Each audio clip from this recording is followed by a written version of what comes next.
A ver, mi nombre completo es Horacio Herrera Díaz. Yo nací en Cali en 1940 y conocí el oficio de técnico electricista siendo muy niño porque pues mi papá era electricista y tenía todos los elementos para las instalaciones que se usaban en esa época y yo las usaba prácticamente como mis juguetes.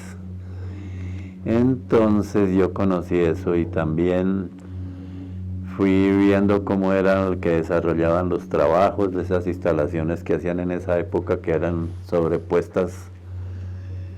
Ya conocía más adelante las dificultades que tenían y la creación de cómo fue que se fundó la asociación, me contaba mi papá y como era en esa época fue cuando la guerra mundial, entonces la asociación entró en receso y la misma generalidad de la sociedad tenía dificultades porque los materiales que se usaban eran traídos de Estados Unidos o de Europa, porque aquí ya no había fábricas de materiales eléctricos en esa época.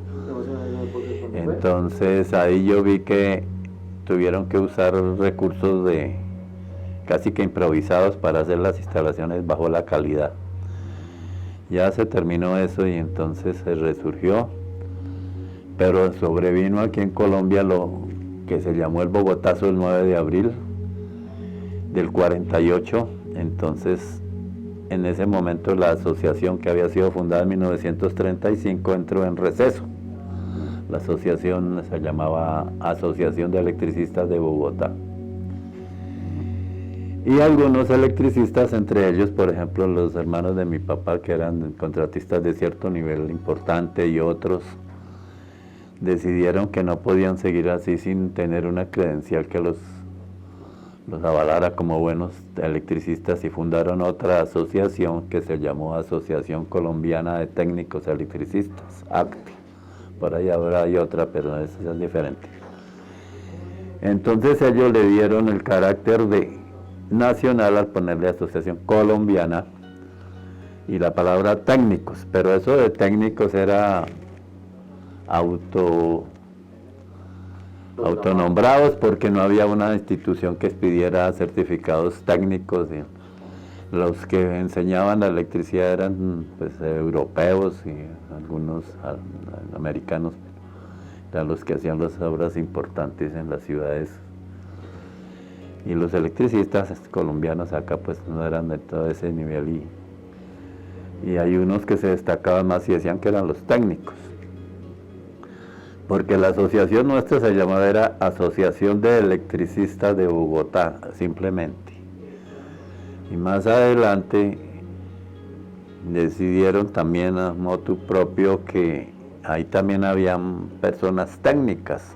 Yo ya estaba ahí entonces fue cuando se cambió la razón social por Asociación Nacional de Técnicos Electricistas de Colombia, ANTEC. Entonces quedaban iguales pero eso era prácticamente como de concepto, como dijera, como superfluo, porque no tenía ninguna justificación legal que dijeran ustedes sí son técnicos, ustedes no. Entonces por eso se buscó la forma de que el gremio fuera unido y fuera reconocido como técnicos. Desde muchos años atrás siempre se hablaba de que ojalá hubiera una credencial nacional y que se promulgara una ley donde se certificara que esas personas eran técnicos en el oficio. Y entonces así fue como fuimos en el año 79 a Bucaramanga, 5 asociaciones, y se acordó crear una federación.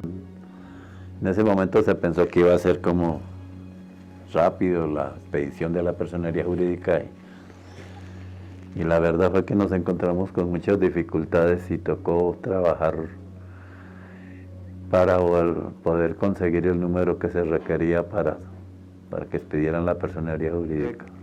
La asociación ATES, la de Santander, buscó de alguna manera por teléfono dónde estaban, qué asociaciones había, y a pedir apoyo para que los respaldaran allá, para que no les presionara tanto la electrificadora, que en ese momento estaba gerenciada por Hugo Serrano Gómez, que después fue ministro de Minas y Energía y senador, era el que más sabía de energética aquí en el país. Entonces, allá fuimos 5 asociaciones que fueron ATES, la sede. En ese tiempo nosotros nos llamábamos Astelvo, ya le habían metido la palabra técnico a la sigla. Fue la asociación UNTELCO, que es Unión de Técnicos Electricistas de Colombia, y también fue la asociación del META, y la asociación, ¿cuál fue la otra? De Boyacá, los electricistas de Boyacá, y ahí pues fuimos intercambiando conceptos para unificar criterios y en fin, y decidieron que se hacía un acta de compromiso para unir y buscar la forma de crear una federación. Así empezó. Y ya después de como 4 años fue que se logró la consecución de la personería jurídica, ya en el año 84, con 5 años. Y de ahí arrancamos ya con el proyecto de la ley que reglamentara el oficio del técnico electricista en el país, y aportando conceptos, buscando el apoyo de políticos, en fin, y se logró al fin que expidieran la ley 1990 en el año 90, y que fue reglamentada en el año siguiente. Ahí es donde da la creación al Consejo Nacional de Técnicos Electricistas. Entonces, como vemos, las cosas que se han conseguido han sido por iniciativa pues individual, o prácticamente sin el apoyo gubernamental, sino de los electricistas empíricamente, prácticamente haciendo las diligencias para lograr eso. Y así se fue unificándole a las asociaciones, fueron apareciendo nuevas, se fundaban, y en este momento tenemos ya más de 50 asociaciones en el país. Sin embargo, por ejemplo, en el año 82, por decir algo, la asociación nuestra tenía cerca de 600 afiliados. Y paulatinamente se fue mermando, y otras asociaciones como la de Santander o la UNTELCO también tenían buen número de afiliados. Y hoy en día casi ninguna llega a tener ni siquiera 50. Por lo menos la de nosotros tiene por ahí 40, 42 afiliados. Y después de que éramos 600 y pico. Pues a ver, el objetivo inicial era de que a los electricistas que estábamos en las asociaciones se nos autorizara a trabajar en cualquier parte del país, porque daba la cosa de que si un electricista venía, por ejemplo, de Bucaramanga a solicitar una cometida aquí en Bogotá, no le aceptaban el carnet de allá. O sea, no, usted tiene que estar con un carnet de una asociación que esté adscrita aquí a la empresa de energía. Y de la misma manera en las otras ciudades.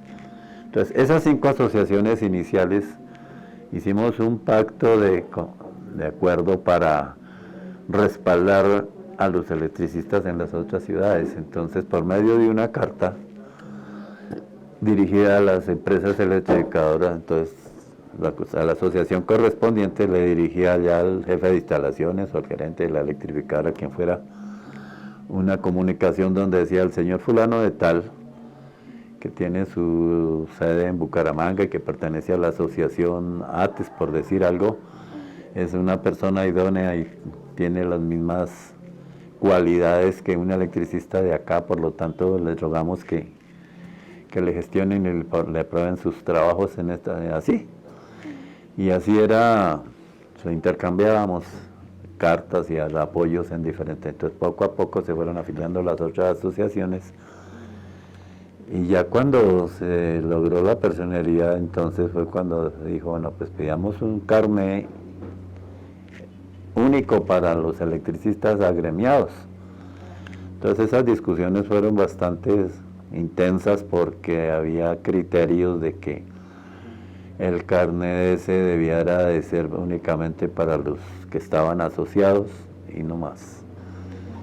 Entonces otras personas que sabían de leyes y te decían, no, es que la ley tiene que ser general, no únicamente para los asociados, pueden ser los otros. Que habían electricistas que eran pensionados de las electrificadoras, otros que no tenían, así como trabajaba yo al principio con la póliza, entonces se discutió eso y al fin salió como un reglamento para la generalidad de las personas que hacen ese trabajo. Y se expidió la ley 19 del 90. Ahí estuvo la secretaria privada de Ernesto Samper Pizano cuando era senador, la doctora Perla Pinillos, que ella fue una de las que impulsó esa ley también ahí en el Congreso. Y eso fue larguito porque tocaba irla viendo la constitucionalidad y todos los puntos, en fin, para que no fuera objetada después de haber salido. Y también ya cuando salió el decreto reglamentario que le dio la creación al CONTE, entonces fue cuando empezaron a participar como consejeros los electricistas. Los elegíamos porque desde que empezó el acuerdo de crear la federación se hacían reuniones generales que lo llamábamos congresos. Eso se hacían cada año, pero antes de tener personería jurídica hicimos como unos 5 o algo así. Empezamos en el 80 y el primer congreso fue en el 84, 85. Y ahí hemos seguido en esa lucha de reconocimientos. Pues sí, el consejo es que practiquen los 2 fundamentos que son, pues, estar actualizado en la parte técnica y normativa y todo lo de reglamentos que salen y las innovaciones en los elementos de instalaciones industriales y en fin. Y por otro lado, la ética profesional, que esa debe ser la fundamental, puesto que como la electricidad es un elemento tan noble que lo maneja cualquiera, entonces se presta para que cometan muchos errores cuando se realizan sin cálculos, sin nada así, sino únicamente van enredando ahí. Eso lo hace mucha gente. Entonces es que el electricista busque cómo recibir capacitación, y para eso están las asociaciones en las diferentes regiones para que los apoyen y se vayan uniendo y formando ya un grupos grandes para reivindicar y que los valores de su trabajo sean reconocidos como debe ser, porque ahora hay mucha competencia por debajo, entonces ahí por conseguir cualquier cosa hacen los trabajos demasiado baratos y no, entonces así mismo viene siendo la calidad del trabajo. En mi vida yo conocí muchas irregularidades, inclusive hasta los mismos fabricantes de materiales eran muy rudimentarios para elaborar eso. El primer elemento que se hacía, por ejemplo, en las instalaciones domésticas de vivienda era la caja del contador, y la hacían de cualquier lámina, sin tener unificado el calibre, la pintura, cómo debe ser y todo eso no. Y en la asociación nuestra, pues como nosotros sabíamos, las antecesores de mí, compraron unas oficinas ahí cerca de donde quedaba la energía al principio, que era en San Victorino. Y en el edificio Banco de la Costa se compraron las oficinas, las primeras oficinas de la asociación, y ahí en una de esas había un aula de capacitación con un pizarrón, esos que se usaban antiguamente, tablero negro, y con tiza se hacía. Y los funcionarios de la empresa de energía iban allá y ahí en esa aula se dictaba o se tomaban decisiones sobre las nuevas disposiciones, cómo debe ser, por ejemplo, un armario de medidores, qué medidas deben tener, cómo es eso. Todo se diseñó ahí. Todo eso es iniciativa de los mismos electricistas, porque antes de todo eso, el electricista hacía las cosas a su manera, pero era un desorden muy grande eso. Sí, entonces, y como ha venido evolucionando la tecnología, pues yo cuando empecé a conocer cómo se hacía una instalación eléctrica, mi papá me enseñaba cuando yo era niño, mire que era con unos cordoncitos ahí, con carreticas de porcelana, todo sobrepuesto, y en los techos falsos, arriba en el zarzo ese ya se templaban las líneas sin ningún ducto, sino al aire, porque como era el concepto europeo que hay que tener las líneas refrigeradas y la generación era muy exigua, la empresa de energía no podía generar así, aquí no se generaba casi energía ahí.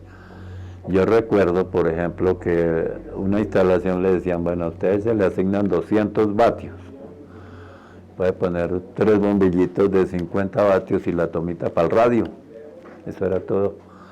Y si iba a conectar alguna plancha o algo no le funcionaba porque le ponían un dispositivo que se llamaba el limitador, que era pues un bimetálico que abría, ¿no?, como funciona un breaker, ¿no? Entonces cuando se le recargaba la línea se abría y quedaba sin energía, y eso lo manejaba la empresa de energía. Los limitadores era antes de los medidores. Esa era la forma de controlar la energía. Entonces era muy escasa la capacidad de carga que podían disponer los usuarios. Por lo tanto, entonces yo digo que sí debe de crearse una política para que los electricistas que van adquiriendo su matrícula profesional busquen la forma de unificarse en el gremio. En todas partes del país hay asociaciones que se acerquen y se actualicen en la normatividad y en las prácticas, por las sanas prácticas de ética y cumplimiento de los reglamentos. Por lo tanto, es la recomendación que yo puedo hacer.